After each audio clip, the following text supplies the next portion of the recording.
एक समय की बात है, एक नगर में एक बहुत धनवान व्यापारी रहता था। उसके पास बहुत धन दौलत थी। एक दिन उसने हिसाब लगाया तो पाया कि ये जो उसकी दौलत है, ये उसके बच्चों तक ही पर्याप्त है। ये देखकर वो बहुत ही चिंतित हो गया कि आने वाली पीढ़ी के लिए धन की व्यवस्था कैसे होगी। धन के अभाव में तो उनका जीवन बहुत ही कठिन हो जाएगा। इस बात को वो सोचकर बहुत ही ज़्यादा चिंतित रहने लगा। एक दिन उसे पता चला कि गांव में गौतम बुद्ध आए हुए हैं। व्यापारी गौतम बुद्ध के पास जाता है और उनसे कहता है कि बुद्ध, मेरे पास इतना धन हो कि मेरी कई पीढ़ी बैठकर खाती रहें और मेरा धन कभी खत्म न हो। गौतम बुद्ध उस व्यापारी से बोले, ऐसा ही होगा, लेकिन उससे पहले तुम इस गांव के बाहर झोपड़ी में रहने वाले परिवार को कुछ खाने की सामग्री देकर आओ। यह सुनकर व्यापारी बहुत खुश हो गया और वो अगले दिन कुछ सामग्री लेकर गांव के बाहर वाली कुटिया में पहुंच जाता है।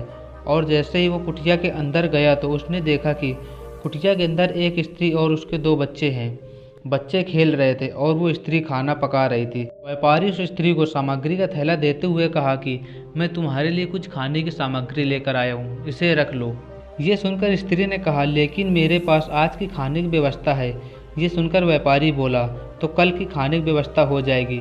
स्त्री ने कहा, माफ़ करना, मैं अगले दिन के लिए खाने की व्यवस्था करके नहीं रखती। हम रोज़ की खाने की व्यवस्था रोज़ ही करते हैं। ये सुनकर व्यापारी बहुत ही आश्चर्य में पड़ गया।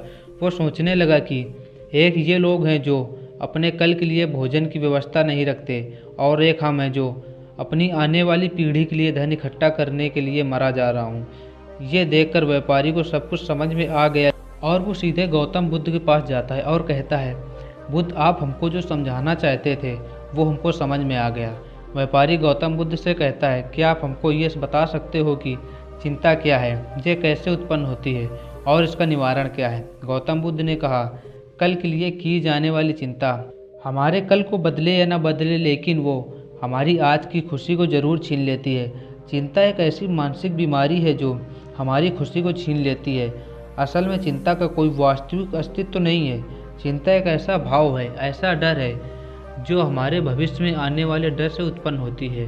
जिन चीज़ों के लिए हम कुछ नहीं कर सकते, जिन चीज़ों में हमारा कोई नियंत्रण नहीं, उन चीज़ों के बारे में सोचना वही तो चिंता है।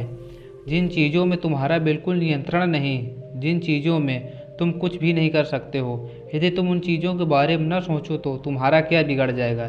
ये सुनकर व्यापारी बोला, बुद्ध, क्या जिन चीज़ों में हमारा कोई नियंत्रण नहीं, उन चीज़ों के बारे में सोचना ही छोड़ दें। ये सुनकर बुद्ध ने कहा, हमारे जीवन में जो भी समस्या आई है या आने वाली है, उसका समाधान करना हमारी बुद्धि का कर्तव्य है। यदि तुम उन चीज़ों के बारे में बार बार सोचते हो तो ये एक मानसिक बीमारी है। जब हमारा मस्तिष्क एक ही घटना, एक ही चीज़ के बारे में बार बार सोचता रहता है, उसी चीज़ में आकर अटक कर रह जाता है, तो ऐसे विचार हमारे जीवन की सारी खुशी, सारा चैन, सारा सुख छीन लेते हैं। चिंता का सीधा सा अर्थ है, जो चीज़ हमारे जीवन में हुई ही नहीं, जो चीज़ हमारे जीवन में घटी ही नहीं, उन चीज़ों के बारे में व्यर्थ में सोचते रहना। बुद्ध ने कहा, तुम सोच सोच कर क्या बदल लोगे। यदि तुम उन चीज़ों के लिए कुछ कर रहे हो तो तुम उनके लिए कुछ अवश्य बदल सकते हो, और यदि तुम उन चीज़ों या उन घटना के बारे में सोचना छोड़ दोगे तो कुछ नहीं बिगड़ने वाला। तो क्यों सोचते रहते हो उन घटनाओं के बारे में जो अभी तक घटित ही नहीं हुई है। लोग जिन घटनाओं के बारे में सोच सोच कर चिंतित होते रहते हैं, उनमें से ज़्यादातर घटनाएं कभी घटती ही नहीं है। चिंता करने से आने वाली समस्याओं का समाधान नहीं होने वाला, लेकिन तुम्हारा आज का सुख चैन अवश्य चला जाएगा। यदि हमारे जीवन में कोई घटना घट भी जाती है तो वह घटना उतना दुख नहीं देती जितना हम उस घटना के बारे में सोच सोच कर अपने आप को दुखी कर रखा होता है। व्यापारी ने गौतम बुद्ध से पूछा, तथागत, जीवन जीने का सही उद्देश्य क्या है। गौतम बुद्ध ने कहा, यदि आज हमारे मन में कोई इच्छा है और वो पूरी नहीं होती तो वो भविष्य की योजनाएं बनाने लग जाता है, और वो यही बार बार सोचता रहता है कि भविष्य में अवश्य पूरी होगी। जीवन न तो अतीत में है और न ही भविष्य में, जीवन तो चल रहे इस समय का नाम है अर्थात इस पल का अनुभव, सुख शांति जीवन का नाम है। ज़्यादातर लोग या तो आने वाले पल की योजनाएं बनाते रहते हैं या फिर बीते हुए समय के बारे में सोचते रहते हैं, और यही सोचते सोचते सारा जीवन खत्म कर देते हैं। यदि हम ये सोच लें कि बीते हुए समय को ना तो बदला जा सकता है और ना ही आने वाले समय को देखा जा सकता है, हम तो पूरे धैर्य, मेहनत तथा लगन के साथ आने वाले समय का सिर्फ और सिर्फ स्वागत कर सकते हैं। और बीते हुए समय से अनुभव ले सकते हैं। यदि तुम ऐसा करते हो तो तुम्हारा जीवन खुशियों से भर जाएगा। व्यापारी बुद्ध से कहता है, बात तो आप सही कह रहे हो, लेकिन कोशिश कितनी भी कर लो, चिंता तो होती ही है। बुद्ध ने कहा, चिंता होनी तो स्वाभाविक है, लेकिन उस चिंता को चिंतन में बदलना हमारा काम है। बुद्ध उस व्यापारी से कहते हैं, तुम्हारे आने से पहले भी ये संसार था, तुम्हारे जाने के बाद भी ये संसार रहेगा। तुम्हारे आने और जाने से इस संसार में कोई ज़्यादा बदलाव नहीं आने वाला। तुम्हारे हाथ में ना तो आने वाला समय है और ना ही तुम्हारे हाथ में जाने वाला समय है। तुम्हारे हाथ में सिर्फ और सिर्फ ये चल रहा छोटा सा पल, यही तुम्हारे हाथ में है, और फिर ये हमेशा के लिए गायब हो जाता है।